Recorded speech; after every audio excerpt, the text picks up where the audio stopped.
Well, first, what a delight it is to see you. Congratulations on completing this phase of your education and your self development. I don't think that ever ends, and you're certainly on a journey with integrated care systems that is much more like an expedition underway than a certain destination. So I suspect we're all going to continue to learn.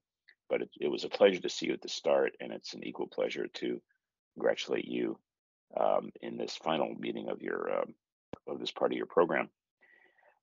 So I did get to make some comments uh, when you started, and I don't want to be too repetitious, but I'm going to just go back over some stuff that I believed then and believe now, just to level set. Um, I have been a immoderate fan of the National Health Service since I first got engaged with it in 1996. It's been part of my life and part of my mission ever since. And I continue to view the NHS throughout the UK, but also in England, as a real uh, gem for the world, unique in its charter, uh, free at the point of care, supported by general taxation, and available to all, which appears not to be questioned even in difficult times. The government role as both provider and care and financier is nearly unique in the world. And I have a feeling, I've always had a feeling that you are in a unique and privileged position as an example to the whole world. I'm very aware that the NHS is currently under enormous stress and distress. You're not alone in that. But first, I want to do anything I can to ask you not to lose heart, not to lose a sense of the importance of what you have created and are stewards of and will pass on, and to express my belief that uh, the full promise of the NHS still lies ahead. Uh, I have observed an enormous number, I've lost count of restructurings and strategic redesigns in the NHS since that first encounter in 1996. It seems almost like a habit, if not an addiction, to keep restructuring your system. And most of the time, has looked to me quite a bit like moving deck chairs around, not quite so fundamental as one would hope for. Um, and in that context, the other thing I've noted about the NHS is that structurally, there's been a feature of the NHS that is confusing to an outsider, to me, that keeps it from achieving its fullest promise. And that feature was that although there was sort of unification of financing and leadership at the top in Skipton House and in the NHS executive and in the ministry under the Secretary of State, um, that unity falls apart at the point of service, where much more traditional behaviors have evolved since the NHS was set up around hospitals being hospitals and GPs being proud and separate and consultants trying to do their job, uh, and financing divided up so that you have ended up with competition in the health economies for resources, despite the unity of mission and financing at the top. So I've always felt that the NHS loses traction, loses attachment to its own roots in the health economy level. Uh, I've been hoping for some unification, solidarity at the health economy level. Now you've got it. The integrated care systems, the idea behind it, if I get it right, is that you're going to have 42 health economies, which each of them having a very strong sense of responsibility and opportunity for the care of a population in complete concert with the third sector and other government functions that are not normally part of the NHS. That you're going to start to think of yourselves in one of those 42 integrated care areas as truly holding in your hands, truly feeling responsible for helping a an attributed enrolled population through all of the phases of their pursuit of health and well-being and health care.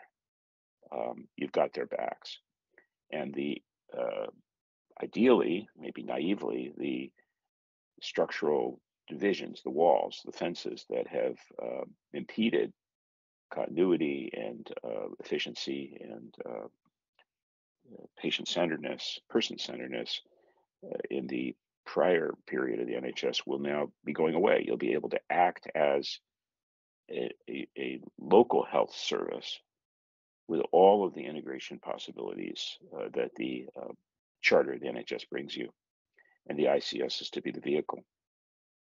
This is an experiment. I don't think anyone has done this. I will say the only exception to that statement that I've actually seen is the Kaiser Permanente in the United States. When I visit that organization, especially in the California regions, I feel what I would love to feel about the ICS is there is a sense of unified mission, coherent financing, and a true focus on the needs of patients under constraint. I don't want to overstate that or over glorify Kaiser Permanente, but it is the one place that sticks in my mind as heading that way. And the other place that I have studied and valued a lot is in Sweden. County level, or now region level funding has the same potential, but there's nothing quite like the ICS. That said, you're on a journey that a lot of other countries are on as well. You're not alone. You're unique in your foundational charter, but not alone in the desire to have population-based integrated care for defined populations.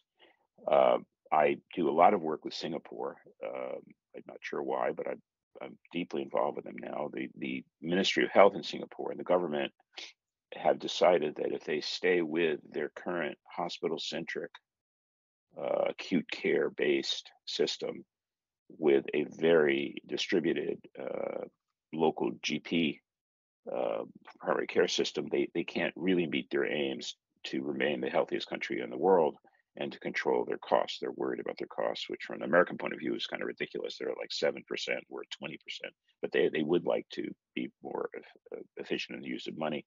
So what Singapore is trying to do is take its current configuration, which is around so-called clusters, 3 clusters of hospitals, each of which is sort of responsible for a third of the country, and convert those hospital-centric clusters to population-based integrated care systems. They don't quite use the same language, but it's the same goal. In fact, the team is all the same size. If they did it, then each of the new integrated care systems would have about 1.5 million people, or 2 million, not so different from a lot of your ICSs. They're struggling with it. The hospitals are very strong. They're proud. They're used to acute care budgets. They're not used to building very strong relationships with GPs, nor are the GPs used to that. And there's a lot of headwinds. And I don't know if they're going to be able to do it, but I'm working really hard with them to try to find the pathway to what they now call Healthier Singapore. That's the name of the chartering vision of the emphases in the redesigned care system they hope to achieve. But there are serious headwinds. I am quite strangely to me working with Saudi Arabia now. That's just starting, but Saudi Arabia, with about 34 million people or so, is going to reorganize its healthcare system around 21 integrated care systems, each with about 1.5 million people, and with hopefully a true focus on population health. They have headwinds too. The biggest one there is that the government has divided the system now into a payer entity and a delivery entity, perhaps exactly at the wrong time, because what you really want is payer and provider to be at the altar in a wedding, not into a divisive relationship. But we'll see. It looks a lot like what you're trying to do in the NHS. My country, the US, professes to want integration. The terms we use have more to do with value-based care, a term of which I become very suspicious. I don't know what it means. I don't know if the people that use it know what it means. And as characteristic in the US, we are trying to do it by pushing on a string, by working with markets and incentives and payment rules, as if that will change care. In my view, it will not. We have to have much more hands-on, the actual delivery systems, that's a problem we've had for a long time. You don't have that problem. You have the ability, instead of pushing on the string of payment, to actually pull on the cord of the redesign of care. So as I said, I'm pretty excited about this enterprise. The other thing is that there are 42, and so there's then a natural experiment underway. There's no way they're all going to do the same thing.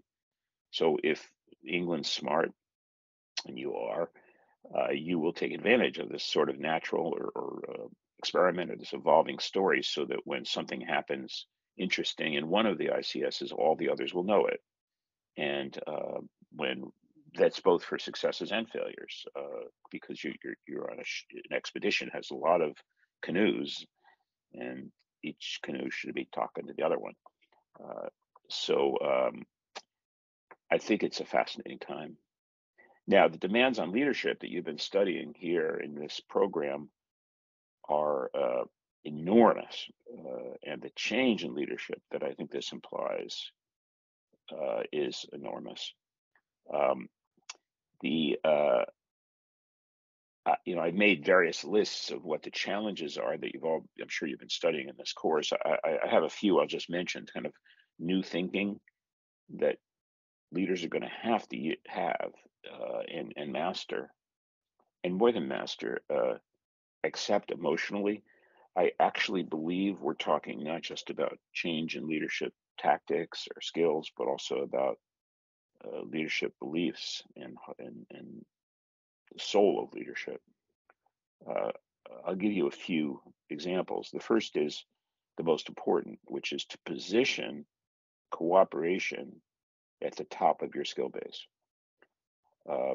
As I told you when you started, my dear, now late colleague, Tom Nolan, from whom I learned more than almost anybody else I ever worked with, Tom and his colleagues wrote a book called The Improvement Guide that I would recommend you read, which is just a masterful treatise on sciences of improvement.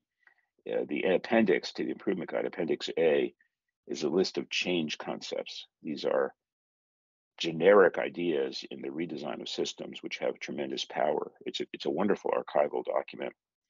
And I once asked Tom what the most important of the change concepts is, and he didn't hesitate. He said it is cooperate. The term they use in the book is see yourself as part of the same system. As simple as that sounds, it's extremely difficult. As individuals and as organizations, we are taught to ring fence, to succeed often at the expense of others, and the instinct to put cooperation at the top of the agenda feels, well, I'll say unmasculine. It feels wimpy or like, no, that's not what a strong leader does. It is what a strong leader does. And if there's anything that I urge you all to develop, it's the ability to cooperate as at the top of your professional and personal duties, and learn how to do it over and over and over again.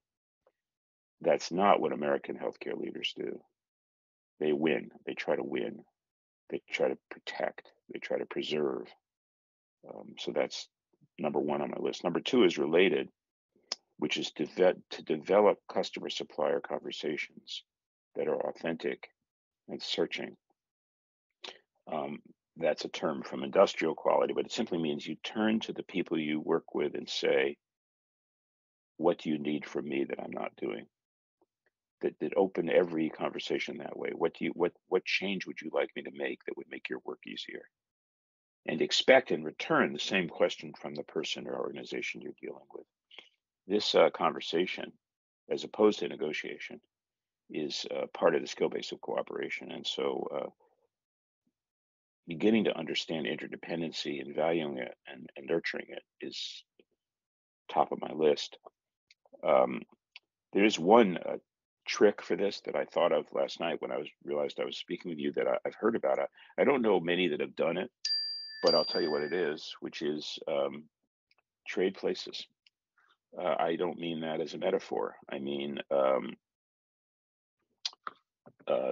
you sit in someone else's office and they sit in yours and take their job for a day or a week. Literally move around. Once you've walked in someone else's shoes that way, been there, not just talked about it, you will forever change. And I think there could be a pretty exciting agenda of I'll take your job, you take mine tomorrow, and let's see how we do it. So customer supplier conversations. The third would be to master second order conversations. The wonderful theorist Chris Argyris, whose work ought to be read widely, a Harvard professor who died a few years ago. Chris was a master of understanding the psychology of leadership and organizational change and learning. And Chris emphasized the importance of second order conversations, meta conversations. So normally you're in a transactional conversation with some other department or party or organization. That's when you're getting the work done in transaction, hopefully with cooperation and customer supplier sensitivity. But there's another kind of conversation, which is basically the how are we doing conversation. What's it like right now? This ability to drop back and interrogate the relationship and the patterns that have developed so you can rise above them, see them, and then change them. You know, the Buddhist view is you can work with what you bring to consciousness. So if the underlying dynamics are not discussable, or I would say routinely discussed, you lose an opportunity. So a third thing, so first cooperate, second customer supplier relations. The third is really try to learn and practice second order conversations. How are we doing? What am I doing that's helping you? What's not? What changes might we make together above the transaction? Fourth capability, which is one I don't know how to do, but I think you'll have to learn it, is PDSA cycles at about the integration. You're doing pretty big changes, and the tendency is to plan them and then execute them. That's not, I don't think that's what you need right now. On an expedition, you need to send the canoe up a unknown channel and then have it come back and report in. That's how I think the ICS development should be. You actually should be testers. Now, in normal improvement, reducing hospital infections or being more responsive to patients, that's what we do. We set up a test, we try it out, then we reflect PDSA, plan, do, study, act. How you do that with the rather larger changes that will be part of the work of developing true integration, I'm not sure. But if I'm able to stick with you, and Ben, I hope I am able to stick with you, I would love to figure out what tests we're running now. Now, since you got 42 ICSs, there's a ton of testing that can be distributed. You can learn from places very far from where you sit if you agree on sharing the tests.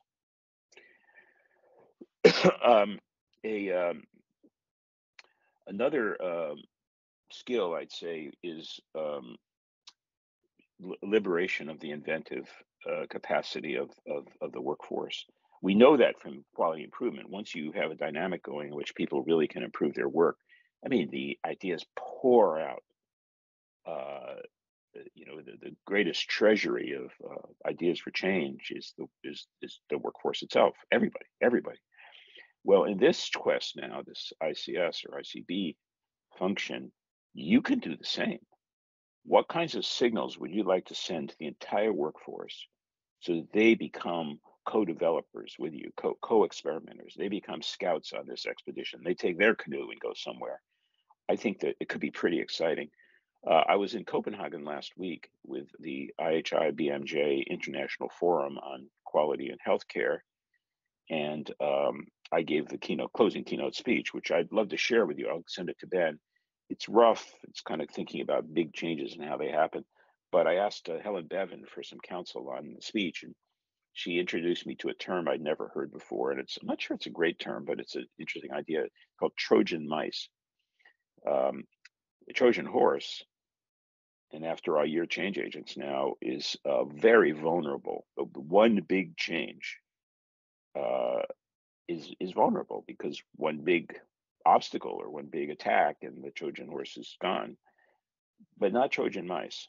If the high order concept of an integrated care system is truly taught and nurtured and distributed through your workforce, and your workforce become your emissaries and experimenters and supporters, oh my goodness, you have a tremendous amount of opportunity. That would mean there'd be people all over your ICS that are trying stuff that are ICSy, that are integration minded. And I think there might be a way to liberate a workforce to actually help with this very difficult journey. The last comment I'll make, and most difficult one in the higher levels in, say, Saudi Arabia or Singapore, and I think England, is that hospitals have run the show. And we are so invested in these cathedral organizations for good reason. They're wonderful, they save lives, they do remarkable things. But there's no integrated care system, in my mind, that will succeed uh, without moving hospitals out of the center.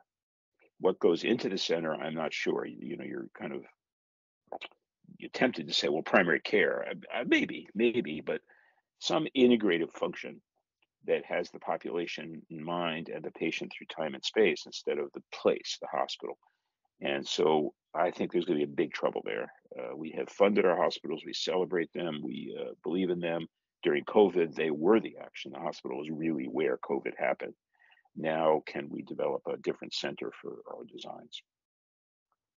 I'll stop there, except with one other challenge to you. I think I spoke with you when we first met about my wife Anne, who graciously is allowing me to speak about her journey. But I think you may remember, I believe I told you in August of last year, August 2022, she went into congestive heart failure, and we learned that it was a damaged tricuspid valve, and she needed open heart surgery on August 2nd. And it's a very rough go to have a new tricuspid valve put in place, and there were 2 or 3 weeks of uh, real terror, as she recovered from that open heart surgery, and then a long period of rehabilitation, which is completely successful. And today, I just can't get over. It's like she's 10 years younger. 2 weekends ago, before I went to Copenhagen, we together took a bike ride over 2 days of totaling 47 miles. And last week we took a bike ride of 30 miles, and she's way ahead of me. I mean, there's just, she can do it. Electric assist recumbent tricycle that she has. She's just got all the energy in the world now, very successful. And the complexity of the surgery was what I commented on to you last time. This was like watching the most complicated opera you could ever imagine, with every single person doing their part as part of a greater whole that got her through that difficulty. That's the good news. Uh, the story I want to share quickly is that several days ago, Anne began having some pretty significant and new symptoms, which we thought were related to an arrhythmia. And so, luckily, she had an appointment on Monday with her cardiologist, she thought. Um, and so she prepared her questions and went into the hospital, which is not easy for her because she has mobility issues. Arrived at the hospital for her cardiology appointment and was told, no, no, you don't have an appointment. There's none in our book. And she said, well, what could I do? And they said, well, the next available appointment is March 2024. We'll book you for that. This is in the midst of an acute uh, problem. No way could she reach anyone to intercept this and say, wait a minute, we'll take care of you. Least of all, the person at the front line who told her, well, you can come in March. Uh, the way we dealt with it is the wrong way, which is because of my connections to the healthcare world, I can pick up the phone. I happen to have the home number of a senior cardiologist, and I called him and I said, do something, and he did. But that's not a solution for the average person. The proof of the worth of the ICS will be in its ability to achieve and continually improve the triple aim: better care for individuals, better health for populations, and continually lower per capita cost, or at least continual reduction of waste. The first of those, better care for the individual, our system failed Anne. So now the question I've got for you is, what what would be the different story where you in the ICS you're creating? Tell me that story, uh, as it will happen in your ICS, because you're an ICS. If you could play that through sometime, maybe even today as we chat, I'd welcome it. But you're not done till you can tell the patient story.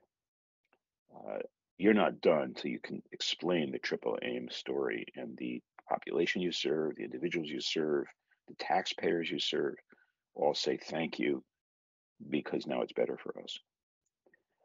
Not to mention the workforce. I firmly believe an ICS correctly designed would be a great place to work. And boy, do you need that in the UK right now, as I do in the US.